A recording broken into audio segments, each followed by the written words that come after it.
السلام علیکم۔ آج ہم اپنے فہم قرآن کورس میں سورۃ آل عمران کی آیت نمبر 42 سے 44 کا مطالعہ کریں گے۔ ان آیات میں حضرت مریم علیہ السلام کی بزرگی کے متعلق واقعہ بیان فرمایا گیا ہے اور ان کی کفالت اور ان کی پرورش کے متعلق مکمل تفصیل بتائی گئی ہے۔ ترجمہ یہ ہے کہ پھر وہ وقت آیا جب مریم سے فرشتوں نے آ کر کہا، اے مریم، اللہ نے تجھے برگزیدہ کیا اور پاکیزگی عطا کی اور تمام دنیا کی عورتوں پر تجھ کو ترجیح دے کر اپنی خدمت کے لیے چن لیا۔ اے مریم، اپنے رب کی تابع فرمان بن کر رہ، اس کے آگے سر بجود ہو، اور جو بندے اس کے حضور جھکنے والے ہیں ان کے ساتھ تو بھی جھک جا۔ اے محمد صلی اللہ علیہ وسلم، یہ غیب کی خبریں ہیں جو ہم تم کو وحی کے ذریعے سے بتا رہے ہیں، ورنہ تم اس وقت وہاں موجود نہ تھے جب ہیکل کے خادم یہ فیصلہ کرنے کے لیے کہ مریم کا سرپرست کون ہو اپنے اپنے قلم پھینک رہے تھے، اور نہ تم اس وقت حاضر تھے جب ان کے درمیان جھگڑا برپا تھا۔ آئیے عربی کے ساتھ اس کا ترجمہ دوبارہ پڑھتے ہیں۔ اعوذ باللہ من الشیطان الرجیم، بسم اللہ الرحمن الرحیم۔ وَإِذْ قَالَتِ الْمَلَائِكَةُ یا مریم، اور وہ وقت یاد کرو جب کہا فرشتوں نے، اے مریم، ان اللہ اصطفاکی، بے شک اللہ نے تجھے برگزیدہ کیا، وطہرکی، واصطفاکی علی نساء العالمین، اور تجھے پاکیزگی عطا کی ہے اور تجھے منتخب کیا ہے جہان کی عورتوں پر ترجیح دے کر۔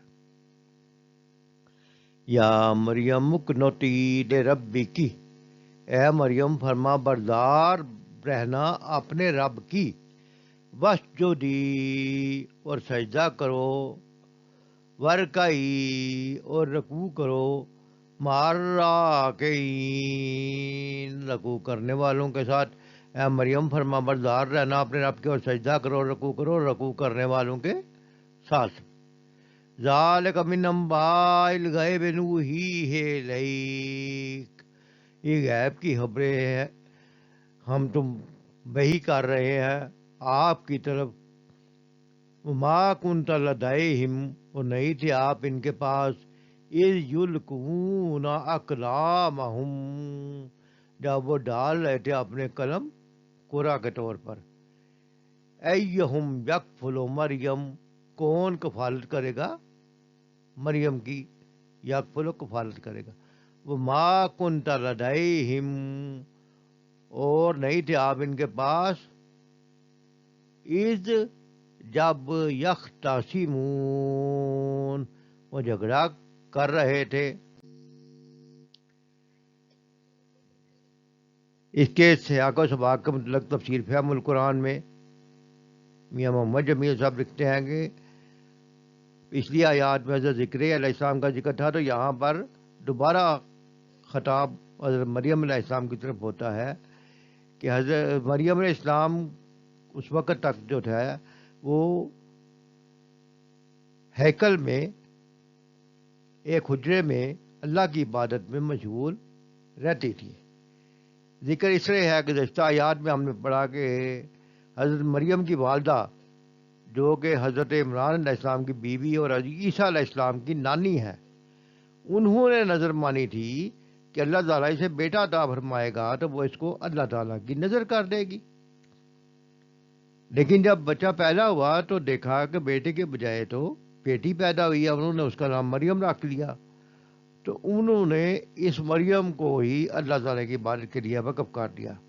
وہ مریم علیہ السلام جب وقف ہو گئی تو مسجد اقصیٰ کے ان کی پرورش جو ہے اس کا بیڑا جو ہے حضرت ذکر علیہ السلام نے ان کی پرورش کی، اور پھر جب بڑی ہوئی مسجد اقصیٰ کے ساتھ ایک حجرہ متصل تھا، جو کہ یہ اس کے خادم جو تھے ہیکل کے، وہ سارے خدمت کرنے والے، عبادت کرنے والے ان حجروں میں رہتے تھے، تو وہ ایک حجرے میں اللہ تعالیٰ کی عبادت میں مشغول رہتی تھی۔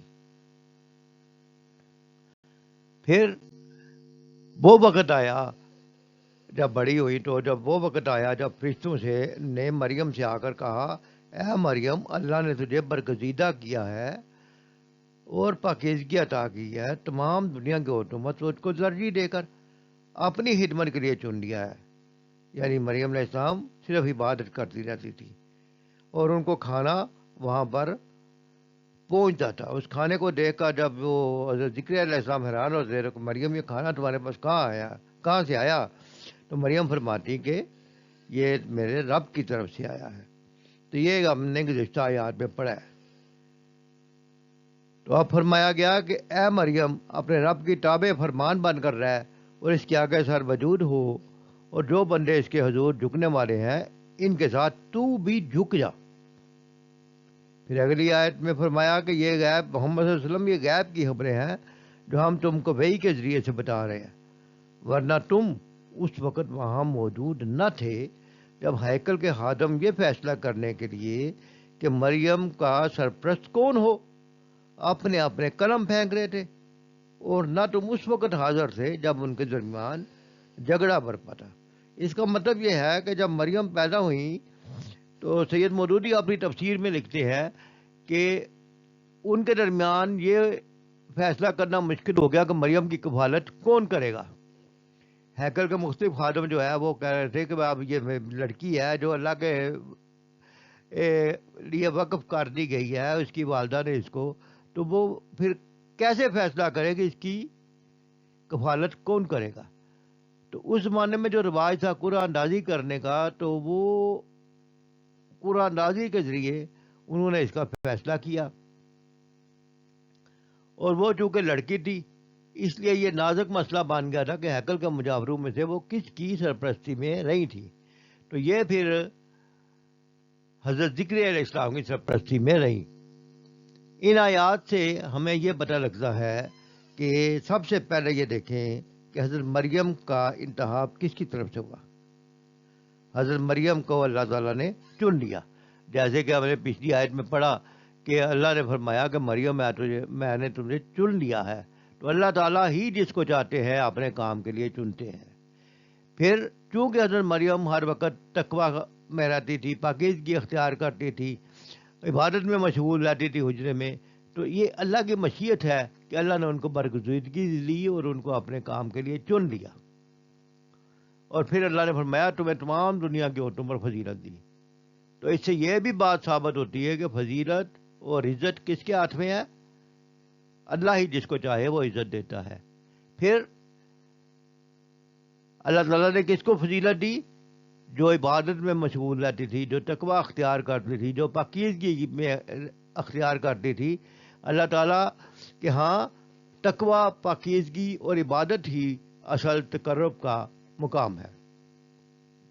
مال، حسب نسب، دنیاوی مقام، یہ چیزیں اللہ کے نزدیک تقرب نہیں، بلکہ تقرب وہ ہے جو تقویٰ اختیار کرے، اللہ کی راہ میں صدقہ کرے، اللہ کے احکام کو مانے، اللہ کی عبادت کرے اور تعلق باللہ قائم کرے عبادات کے ذریعے، اطاعت کے ذریعے۔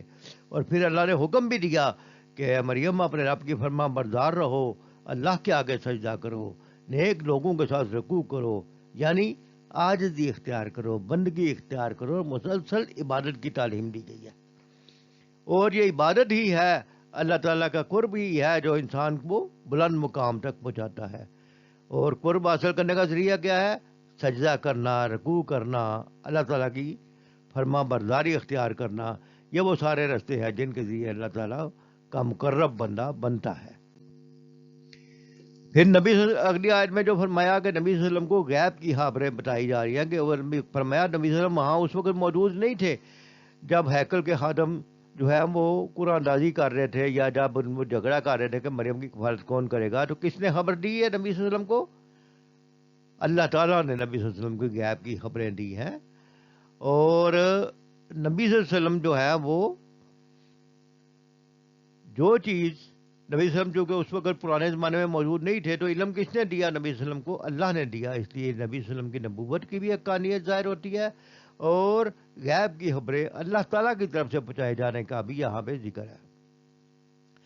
پھر مریم علیہ السلام چونکہ نیک تھیں، اللہ کی راہ میں وقف ہو گئی تھی، تو ان کی حفاظت کس نے کی؟ اللہ نے کی. تو نیک لوگوں کی حفاظت جو ہے وہ اللہ تعالیٰ خود کرتا ہے.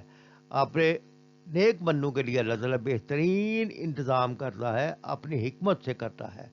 اور اگر کوئی آپس میں مسلمانوں میں، لوگوں میں کسی معاملے کے بارے میں اختلاف ہو جائے تو اس کو انصاف سے حل کرنا چاہیے. جیسا کہ یہاں پر بھی یہ دیکھا آپ نے کہ جب اختلاف ہوا آپس میں کہ مریم کی کفالت کون کرے گا، تو اس کا اس وقت کے رواج کے مطابق قرآن نازل کے ذریعے فیصلہ کیا گیا.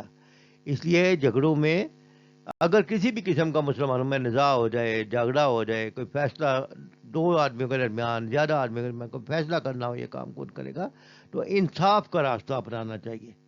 اللہ تعالیٰ سے دعا ہے کہ اللہ تعالیٰ میں قرآن پاک کو پڑھنے، سمجھنے اور اس پر عمل کرنے کی توفیق عطا فرمائے، کیونکہ قرآن پاک کو سمجھ کر پڑھنا ہر مسلمان پر ضروری ہے، اور سمجھ کر پڑھنا اس لیے بھی ضروری ہے کہ اس پر یہ قرآن عمل کے لیے آیا ہے.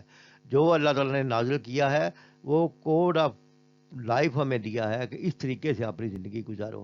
تو ہمارا مشن یہ ہے کہ قرآن پاک کو عام فہم اور آسان زبان میں معروف تفاسیر کی مدد سے مختصر اسباق کی شکل میں پیش کیا جائے، تاکہ ایک عام آدمی کو مختصر وقت میں اس کی چند آیات کا مطالعہ کرنے کے لیے اپنے وقت مل سکے، اور اس کے وقت کے دوران اس کی تعلیمات کو سمجھنے کے لیے اور ان پر آسانی سے عمل کرنے کے لیے اس کی تعلیمات کو وقت نکال کے اپنے عمل کے لیے پڑھنے کی کوشش کرتا رہے.